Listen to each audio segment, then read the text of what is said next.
अस्सलामुअलैकुम to all of you. Welcome to my YouTube channel. आज का जो टॉपिक हम लोग डिस्कस करने जा रहे हैं वो है evaporation and boiling. First of all हम लोग को पता होना चाहिए कि इवेपोरेशन और बॉइलिंग होती क्या है। इवेपोरेशन हम लोग को पता है कि एक फेज़ चेंजिंग प्रोसेस है जिसमें जो लिक्विड है वो वेपर स्टेट में कन्वर्ट हो जाता है, और बॉइलिंग भी एक फेज़ चेंजिंग प्रोसेस है जिसमें जब हम लोग टेम्परेचर प्रोवाइड करते हैं किसी भी लिक्विड को तो वो बॉयल होकर वेपर स्टेट में कन्वर्ट हो जाता है। इसके कुछ की डिफरेंसेस हैं जिस बेसिस पे हम लोग इवेपोरेशन को बॉइलिंग से डिफ्रेंशिएट करते हैं। Let we discuss firstly evaporation. Evaporation एक सरफेस फिनोमेना है। सरफेस फिनोमेना का मतलब वो फिनोमेना होता है जो कि सरफेस पे हो रहे हैं, नॉट एंटायर रीजन। पूरे रीजन पे ये नहीं होते, जस्ट सरफेस पे होते। लेट्स सपोज ये हम लोग के पास एक ग्लास या कंटेनर जो भी है, इसमें हम लोग के पास लिक्विड है, तो इवेपोरेशन का प्रोसेस सिर्फ सरफेस के ऊपर होगा, ना कि पूरे एंटायर रीजन जो ये ग्लास या कंटेनर है इसके अंदर जो लिक्विड है इस पूरे लिक्विड पे नहीं, जस्ट सरफेस पे होगा। इसीलिए ये एक सरफेस फिनोमेना है जो कि स्लोली स्लोली अकर होता है एट सरफेस। इवेपोरेशन का प्रोसेस एक ऐसा प्रोसेस होता है जो कि तमाम टेम्परेचर्स पे अक्कर हो सकता है, एग्जिस्ट कर सकता है, लेकिन बिलो बॉइलिंग पॉइंट यानी बॉइलिंग पॉइंट से कम हम लोगों के पास टेम्परेचर होगा तो इवेपोरेशन का प्रोसेस होगा।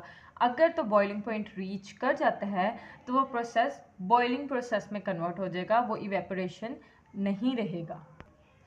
जैसे कि यही एक ग्लास कंटेनर है हम लोगों के पास, ठीक है, जिसमें हम लोगों ने वाटर जो है फिलअप किया हुआ है। रूम टेम्परेचर हम लोगों के पास 21 से 25 डिग्री सेल्सियस तक होता है, ठीक है। अब हमने क्या किया, इससे मज़ीद टेम्परेचर हम लोगों ने प्रोवाइड नहीं किया, ये इसी टेम्परेचर के ऊपर रहते हुए ये इवेपोरेट करना स्टार्ट हो गया, ठीक है। इसके अंदर की जो काइनेटिक एनर्जी है वो इंक्रीज़ कर रही है, जिसकी वजह से जो मॉलिक्यूल्स हैं आपस में जो टाइटली पैक्ड थे वो अपनी काइनेटिक एनर्जी बढ़ने से एक दूसरे से डिस्टेंस क्रिएट कर रहे हैं, फासले पर बनते जा रहे हैं। तो वो जब उनके दरम्यान की इंटरमोलेकुलर फोर्सेस वीक हो जाएंगी तो वो सरफेस पे आ जाएंगे। सरफेस पे आने के बाद वो यहाँ से निकल जाएंगे। इवेपोरेशन का प्रोसेस कूलिंग इफेक्ट काज करता है। लेट्स सपोज हम लोग के बॉडी पे जब पसीना वगैरह आता है, परस्पायरेट करते हैं जब हम लोग, तो हम लोग देखते हैं कि जैसे ही हम लोग की बॉडी से पसीना वगैरह जब निकलता है तो हमारी बॉडी में इंटरनली एक कूलिंग इफेक्ट काज होता है। तो यहाँ से भी हम लोग पता लगा सकते हैं कि इवेपोरेशन एक कूलिंग प्रोसेस है, कूलिंग इफेक्ट काज करता है। इवेपोरेशन के प्रोसेस में हमें एनर्जी की बहुत ही थोड़ी क्वांटिटी चाहिए होती है, स्मॉल अमाउंट जो है हम लोगों को एनर्जी की रिक्वायर्ड होती है। अभी हम लोगों ने वही डिस्कस किया था कि हम लोग के पास एक ग्लास कंटेनर है जिसके अंदर हम लोगों ने वाटर को फिलअप किया हुआ है। हम क्या करेंगे, अब जो इसके अंदर की अपनी काइनेटिक एनर्जी है ना, वो रूम टेम्परेचर पे जब इंक्रीज करेगी तो वो उसी काइनेटिक एनर्जी की बिहा पे, उसी टेम्परेचर पे, उसी स्मॉल अमाउंट ऑफ एनर्जी की बेस पे वो यहाँ से इवेपोरेट होना सरफेस से स्टार्ट कर देंगे। ये था हमारा छोटा सा कॉन्सेप्ट इवेपोरेशन के बारे में।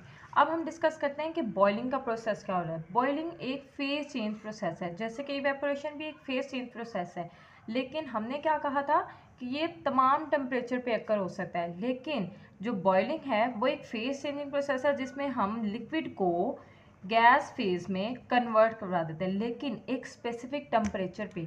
स्पेसिफिक टेम्परेचर जब आएगा तभी जो लिक्विड है वो गैस स्टेट में जो है अपनी स्टीम स्टेट में, वेपर स्टेट में कम्प्लीटली कन्वर्ट हो जाएगा। उस स्टेट को हम लोग, उस प्रोसेस को हम लोग बॉइलिंग कह रहे होते हैं।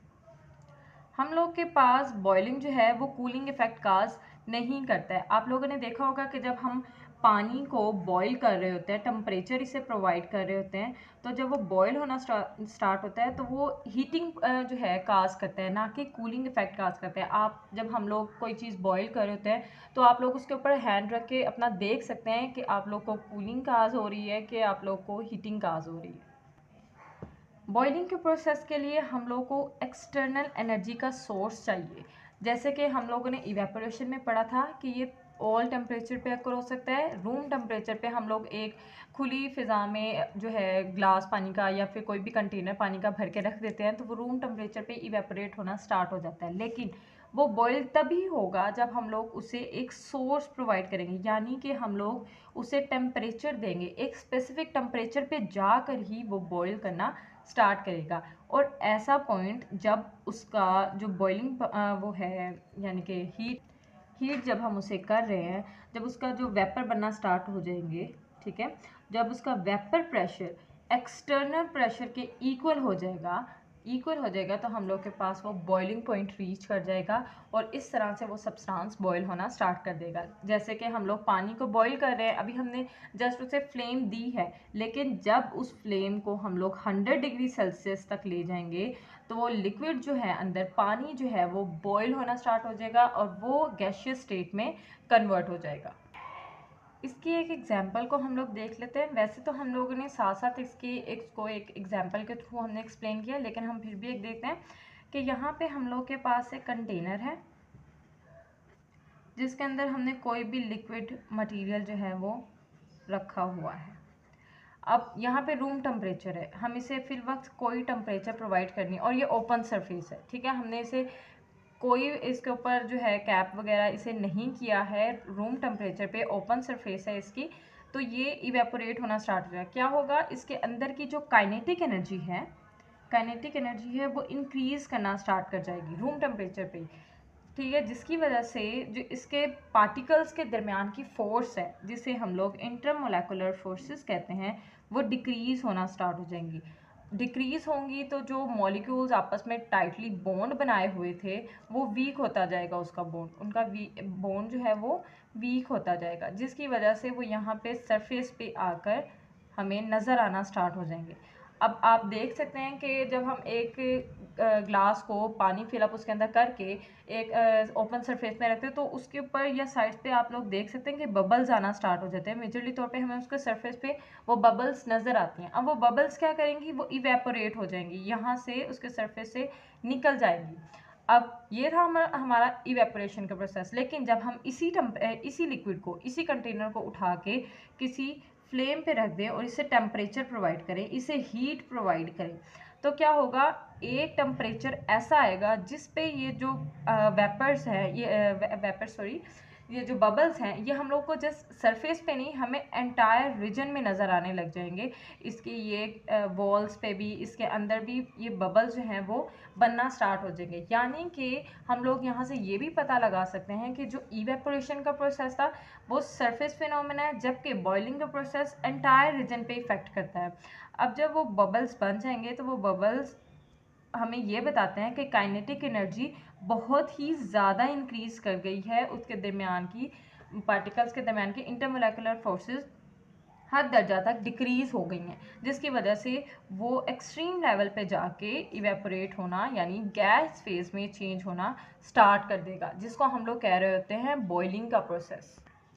ये छोटा सा प्रोसेस था इवेपोरेशन और बॉइलिंग के बारे में, जिसे हमने एक एग्जांपल के थ्रू बहुत इजीली जो है अंडरस्टैंड कर लिया। अब हम डिस्कस करते हैं कि एक्सटर्नल प्रेशर का जो हम लोग के पास इवेपोरेशन एंड बॉइलिंग का प्रोसेस है उसके ऊपर क्या इफ़ेक्ट होता है, वो किस तरह से जो हमारा एक्सटर्नल प्रेशर है इवेपोरेशन और बॉइलिंग के प्रोसेस को इफ़ेक्ट करते हैं। फर्स्ट ऑफ ऑल हम लोग यहाँ पे डिस्कस करेंगे effect on rate of evaporation. हम लोग देखते हैं कि जो इवेपोरेशन का प्रोसेस है वो इन्वर्सली प्रोपोर्शनल है। जब हम लोग ये फ्रैक्शन में लिखते हैं तो इसका मतलब होता है इस साइन का कि ये इन्वर्स रिलेशन में है। इन्वर्स रिलेशन ऐसे रिलेशन को कहते हैं कि जब हम एक चीज़ का जो अमाउंट है या फिर कुछ भी है बढ़ाते हैं तो दूसरी चीज़ जो है वो कम हो रही होती है, यानी एक चीज़ के बढ़ने से दूसरी चीज़ के कम होने के प्रोसेस को हम लोग इन्वर्स रिलेशन कहते हैं। आइए अब इसे थोड़ा सा ब्रीफ करते हैं कि किस तरह से इवेपोरेशन के बढ़ने से एक्सटर्नल प्रेशर कम होता है या एक्सटर्नल प्रेशर के बढ़ने से इवेपोरेशन का प्रोसेस जो है कम होता है। लेट्स सपोज हम लोग के पास वही एक कंटेनर है जो कि हमने ओपन सरफेस में रखा हुआ है, जिसके अंदर हमारे पास लिक्विड फिल है, वाटर है, वट एवर जो भी इसके अंदर है, ठीक है। अब क्या होगा, जब ओपन सरफेस होगी तो वो जो बबल्स हैं इवेपोरेट इजीली कर सकते हैं और वो इस एटमॉस्फेयर में जो हैं वो निकल जाएंगे, रिलीज़ हो जाएंगे। और हम लोग के पास जब प्रेशर, अगर हम प्रेशर बढ़ा दें, प्रेशर जब हम बढ़ा दें तो ये मॉलिक्यूल्स जो उड़ रहे हैं, पार्टिकल्स जो निकल गए हैं यहाँ से, वो दोबारा से कंडेंस होके कंबाइन होके दोबारा से इसके अंदर आएंगे।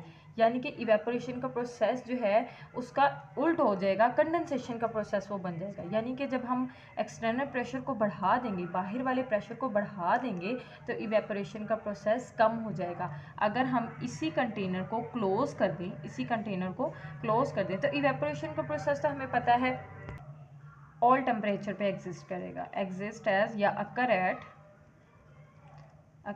At all temperature. अब जब हम इसे क्लोज कर देंगे, इवेपोरेशन का प्रोसेस तब भी होगा, लेकिन जो इवेपोरेट हो रहे होंगे ये मॉलिक्यूल्स, ये पार्टिकल्स, वो दोबारा से कंडेंस होके दोबारा से जो उसका वॉल्यूम जो है उसको उतना ही बरकरार रखेंगे। यानी कि उसके वॉल्यूम में कोई चेंजेस नहीं आएंगे, जितने इवेपोरेट हो रहे हैं उतने ही दोबारा कंडेंस हो रहे हैं। यानी कि इवेपोरेशन का प्रोसेस कम होता जा रहा है अगर हम उसका प्रेशर जो है वो बढ़ा देते हैं। अब हम डिस्कस करते हैं कि बॉइलिंग के प्रोसेस पे एक्सटर्नल प्रेशर किस तरह से इफ़ेक्ट करता है। बॉइलिंग का प्रोसेस जो है वो एक्सटर्नल प्रेशर के डायरेक्ट रिलेट करता है, उससे डायरेक्ट रिलेटेड, डायरेक्ट रिलेशन में होता है। इससे डायरेक्ट रिलेशन का मतलब है कि एक चीज़ के बढ़ने से दूसरी चीज़ भी बढ़ रही हो। जैसे कि हमने इन्वर्स रिलेशन में देखा था, एक चीज़ के बढ़ने या कम होने से दूसरी चीज़ भी बढ़ या कम, इस तरह से एक चीज़ बढ़ रही है दूसरी चीज़ कम हो रही है। लेकिन डायरेक्ट रिलेशन में क्या होता है, एक चीज़ के बढ़ने से दूसरी चीज़ भी बढ़ती है, या एक चीज़ के कम होने से दूसरी चीज़ भी कम होती है। हम वही एग्जाम्पल ले लेते हैं वाटर की। जैसा कि हम सबको पता है कि वाटर का बॉइलिंग पॉइंट होता है 100 डिग्री सेल्सियस। अगर हम लोग सी लेवल पे देखें, या कराची की बात करते हैं हम लोग, कराची में जो वाटर का बॉइलिंग पॉइंट है वो 100 डिग्री सेल्सियस होता है, क्योंकि वहाँ पे जो एक्सटर्नल प्रेशर है हम लोगों के पास, जो रूम टेम्परेचर हम लोगों के पास होता है, जो एक्सटर्नल प्रेशर होता है वो 1 ATM होता है, 1 एटमॉस्फेरिक प्रेशर जिसको हम लोग कह रहे होते हैं। ठीक है, यहाँ पे जो उसका बॉइलिंग पॉइंट है वो 100 डिग्री सेल्सियस होता है। लेकिन अगर हम मरी की बात करें, तो यहाँ पे वाटर का बॉइलिंग पॉइंट 98 डिग्री सेल्सियस तक डिक्रीज़ कर जाता है, क्योंकि वहाँ पे एटमॉस्फेरिक प्रेशर कराची के बनिस्बत कम हो जाता है। जब एटमॉस्फेरिक प्रेशर मरी में कम हो रहा है तो हम लोग बखूबी देख सकते हैं कि हम लोग का बॉइलिंग पॉइंट भी वाटर का वो है डिक्रीज़ हो रहा है। एक और एग्जांपल देखते हैं। लेट्स सपोज हम लोग के पास यहाँ पे 2 कंटेनर्स हैं।